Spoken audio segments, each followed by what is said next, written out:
ভারতের মানচিত্রে এমন একটা দ্বীপ আছে যেখানে একটা শব্দই নিষিদ্ধ, কংক্রিট। হ্যাঁ, এখানে সিমেন্ট দিয়ে কিছুই বানানো যায় না, কারণ এই দ্বীপে কংক্রিট মানে প্রকৃতির উপর সরাসরি আঘাত। গবেষণা বলছে ভারী সিমেন্ট নির্মাণ এই এলাকার প্রবাল প্রাচীরের প্রায় 80% পর্যন্ত ধ্বংস করতে পারে, আর সঙ্গে সঙ্গে নিচে নামতে পারে ভূগর্ভস্থ জলের স্তর। দ্বীপে জল শেষ মানেই সব শেষ।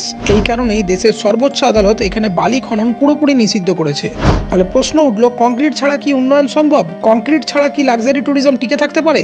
উত্তরটা এলো একটা সাহসী সিদ্ধান্তে, নাম মাস্টার প্ল্যান 2034। এই প্ল্যানের নিয়ম খুব সোজা, 0% কংক্রিট। তাহলে প্রশ্ন উঠলো, দাঁড়াবে কিভাবে রিসর্ট? ব্যবহার শুরু হলো বাঁশ, কাঠ আর মাটি ছোঁয়া কম উঁচুতে পিলারের নির্মাণ। ফলাফল, প্রবাল বেঁচে গেল, জলস্তর স্থিতিশীল থাকলো, আর প্রকৃতি রইল নিজের মতোই। আর সবচেয়ে অবাক করা সত্য, কংক্রিট ছাড়াই এখানে তৈরি হচ্ছে হাই অ্যান্ড লাক্সারি রিসর্ট।